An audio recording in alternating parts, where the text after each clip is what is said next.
Assalamualaikum warahmatullahi wabarakatuh. Gimana bro kabarnya bro? Gimana teman-teman, saudara-saudaraku? Moga-moga sehat selalu, gampang mencari rezeki. Kali ini saya mau membuat konten tentang seorang jenderal. Jadi judulnya Nyali Sang Jenderal.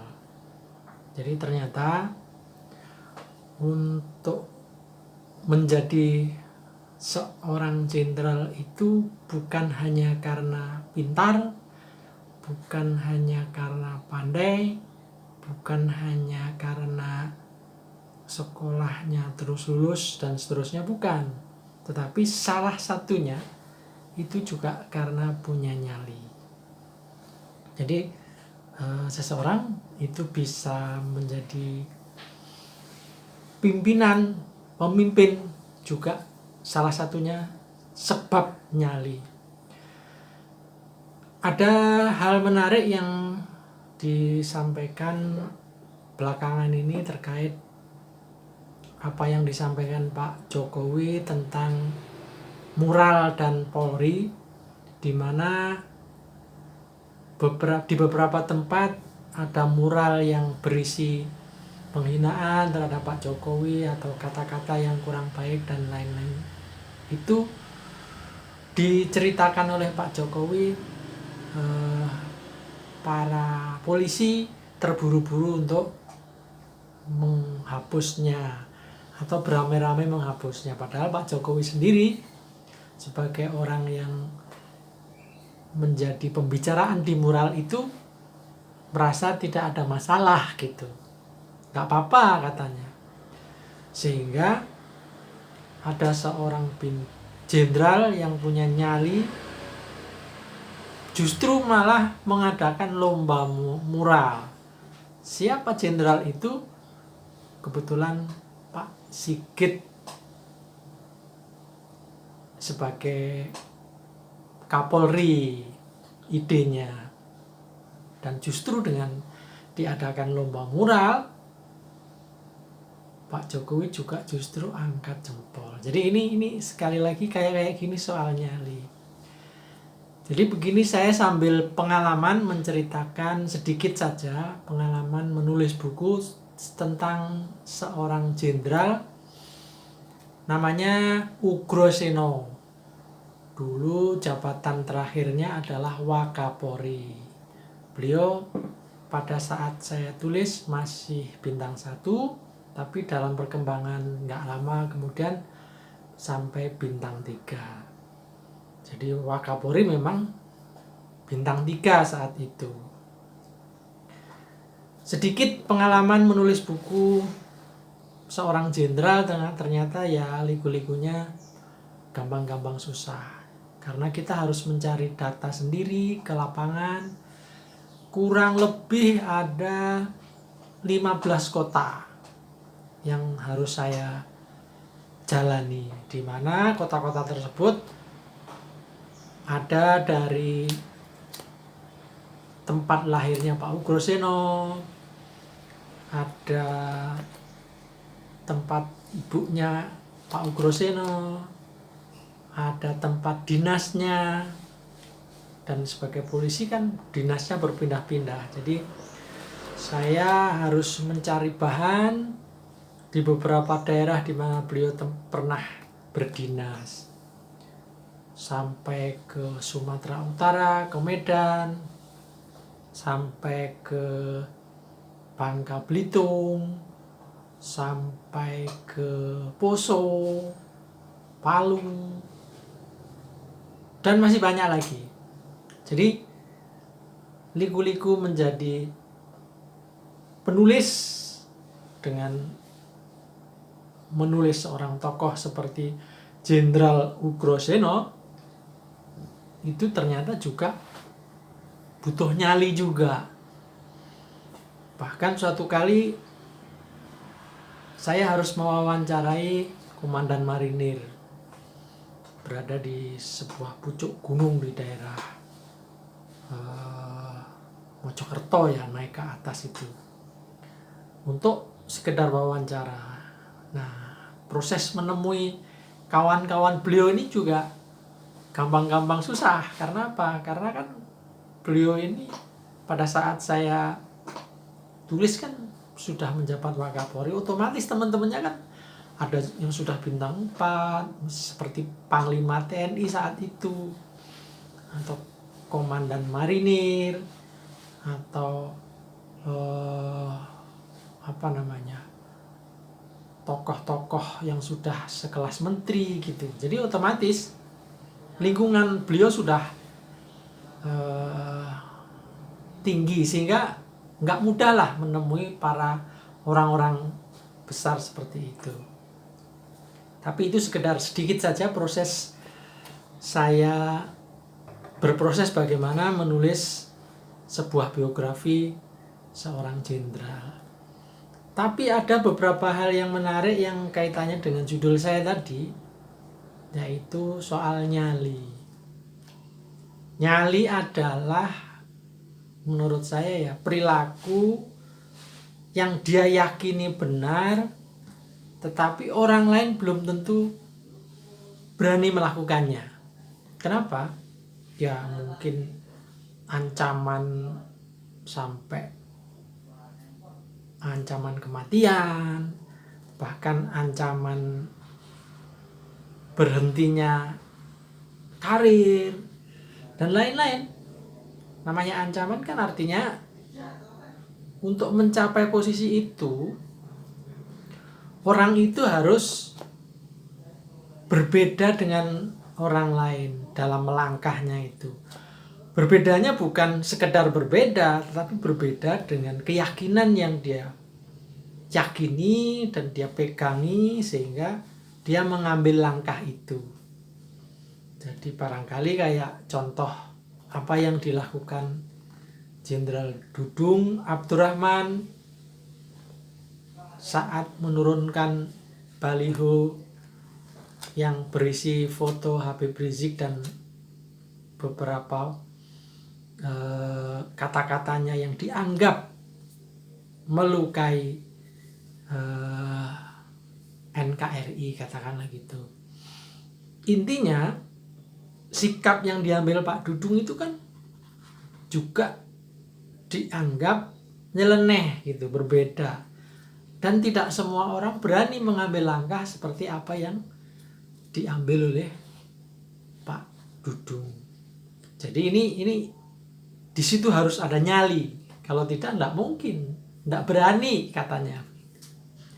Nah, kembali ke soal Pak Ugroseno, salah satu yang sangat berkesan dari soal nyali yang dimiliki oleh Pak Ugroseno adalah ketika ada peristiwa penembakan oleh kelompok bersenjata di Medan. Jadi saat itu ada perbedaan pendapat antara Pak Ugroseno sebagai Kapolda saat itu dengan Kapolri, di mana Pak Ugroseno meyakini bahwa pelaku penembakan perampokan di Bank CIMB Niaga di Medan itu adalah hanya sekelompok oknum kelompok bersenjata. Tetapi di sisi lain Kapolri dengan jajaran yang lain mengumumkan, meyakini bahwa itu adalah teroris. Nah, di sini benar-benar ada perbedaan. Kapolri menyebut ini teroris, sementara Pak Ugroseno sebagai Kapolda menyebut sebagai peristiwa itu sebagai kelompok bersenjata. Tentu berbeda dalam soal anggaran ketika ini melakukan penyergapan dan lain-lain. Kalau disebut teroris, anggarannya tentu lebih besar. Tapi kalau disebut sebagai kelompok bersenjata, ya seperti menangkap kriminal biasa aja. Jadi nggak perlu biaya yang besar. Menyebut bahwa ini berbeda dengan Kapolri, nah itu loh yang saya sebut sebagai nyali yang dimiliki oleh Pak Ugroseno saat itu. Dia sama sekali tidak takut akan dicopot jabatannya oleh Kapolri. Kenapa? Karena dia yakin apa yang dilakukan ini benar. Nah, sementara barangkali di sisi lain ada laporan yang lain, mungkin laporan dari Densus yang mengatakan bahwa peristiwa yang terjadi di Sumatera Utara, perampokan Bank CIMB Niaga itu disebut teroris. Nah, barangkali laporan dari Densus ke Pak Kapolri mengatakan itu teroris, sementara dari Pak Ugro kepada Kapolri menyebutnya ini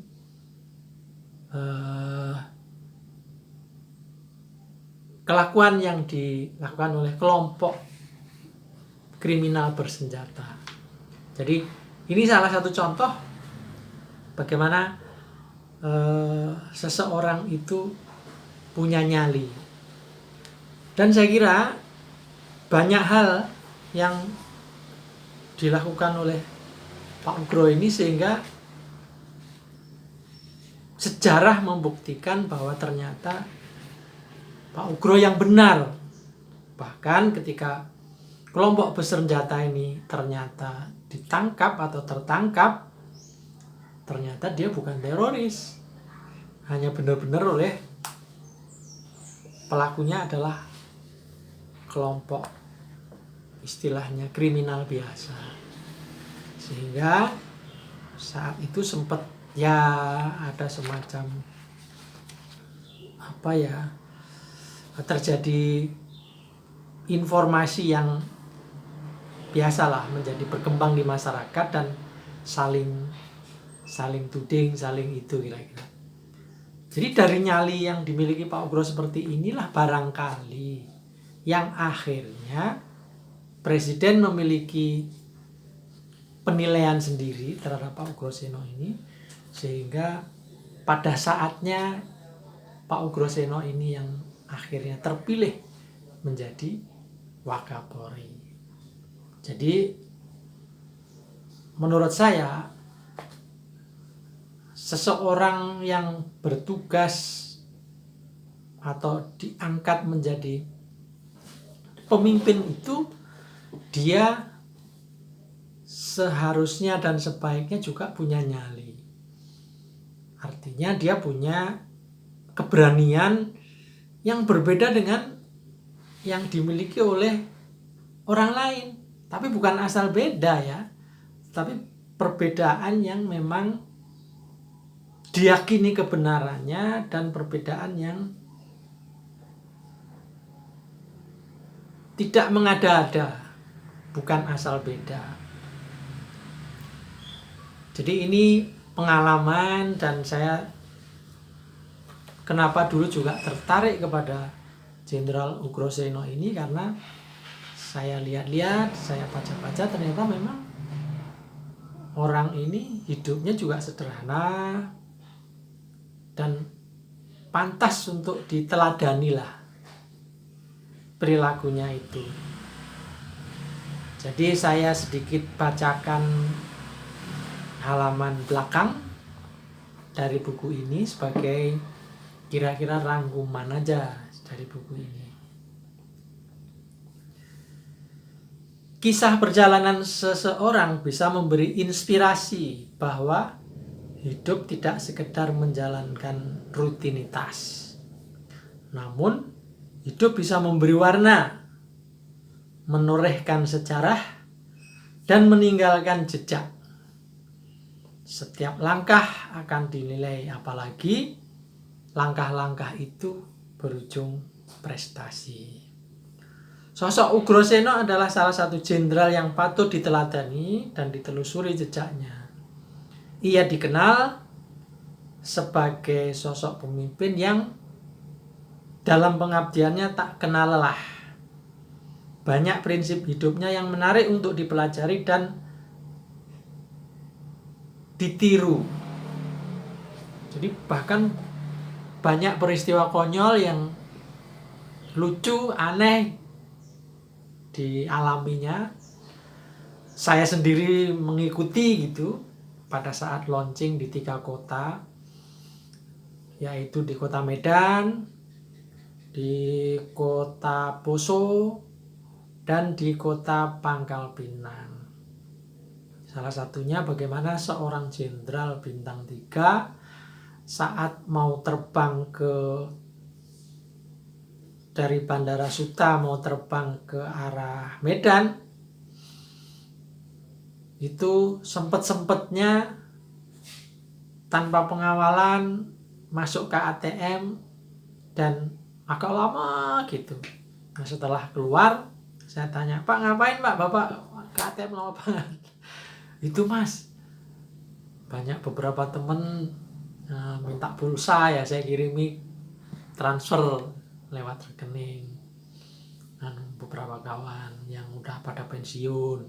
Nah, saya itu heran, kan punya ajudan, punya aparat di bawah yang banyak itu, tapi kenapa sempet-sempetnya mentransfer uang sendiri gitu.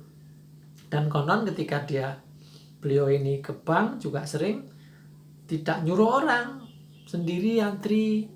Jadi artinya mentang-mentang pejabat tinggi, jenderal bintang 3, kemudian dia ke bank langsung VIP melewati antrian. Enggak, tetap lewat antrian gitu. Nah, seperti ini yang bisa menjadi contoh, menjadi inspirasi. Dan ada kasus yang lain, misalnya beliau pada saat perjalanan dari Polda Metro Jaya mau menjemput keluarganya di bandara, di mana dia naik kendaraan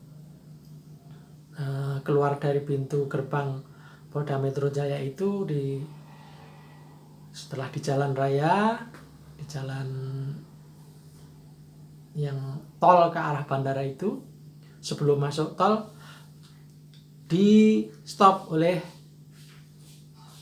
anggota Polantas, kemudian ditanya SIM-nya dan lain-lain, dan akhirnya polisi itu berniat menilangnya. Tetapi apa yang terjadi? Si Polantas itu diajak berjalan untuk ke belakang, katanya Pak Ugro mau mengambil uang di tas. Sebelumnya ada dialog, katanya saya salah apa, katanya melanggar 3 in 1. Terus salah apa lagi, dia nggak punya SIM, padahal Pak Ugro menunjukkan SIM saat kerja, saat menjadi dinas di Timur, artinya SIM-nya SIM dinas lah gitu. Dan yang terakhir, dia melanggar marka katanya, karena mau muter itu kan di Polda itu kan muter, terus mau masuk jalan ke arah tol itu kan Gatot Subroto itu kan harus muter gitu kan, dianggap melanggar marka. Jadi tiga kesalahan. Terus Pak Ugro bertanya, jadi saya berapa salahnya? Tiga kesalahan, terus berapa?